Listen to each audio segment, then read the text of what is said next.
For WTSA News and for Brattleboro Community Television on your Thursday, August 27th, my name is Ian Kelly. These are some of the stories we're following at this hour. 4 new COVID-19 cases reported in Vermont on Wednesday for a Vermont statewide total of 1,577. Deaths remain at 58 in the state. Windham County reports 120 positive tests and 3 deaths.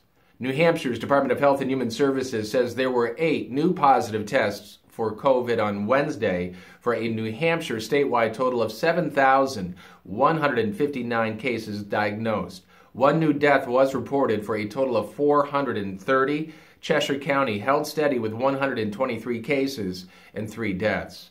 In Massachusetts, Franklin County, Massachusetts, there were 3 new cases reported on Wednesday for a Franklin County total of 385, 2 new deaths reported for a Franklin County total of 63.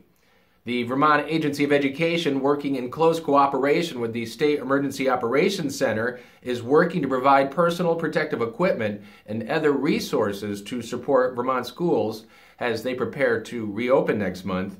These resources include personal protection equipment kits for school nurses and school COVID-19 coordinators, hand sanitizer, cloth face coverings, posters, and other mask campaign resources to remind and encourage all Vermonters that face coverings are required in all Vermont schools to protect students, staff, and their families.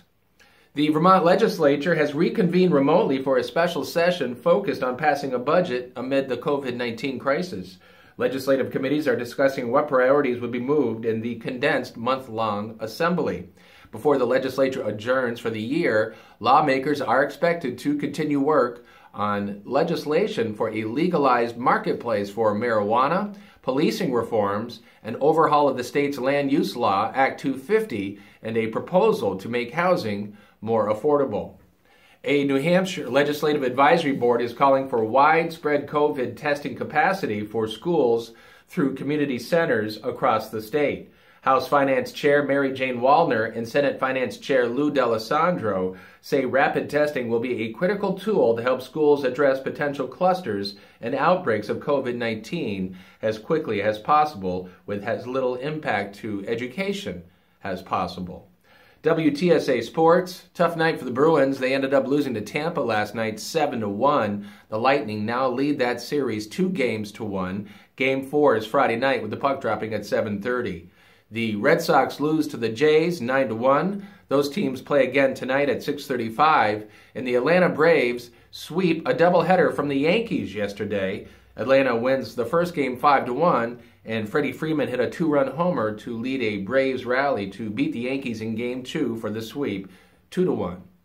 For WTSA News and for Brattleboro Community Television on your Thursday, August 27th, my name is Ian Kelly.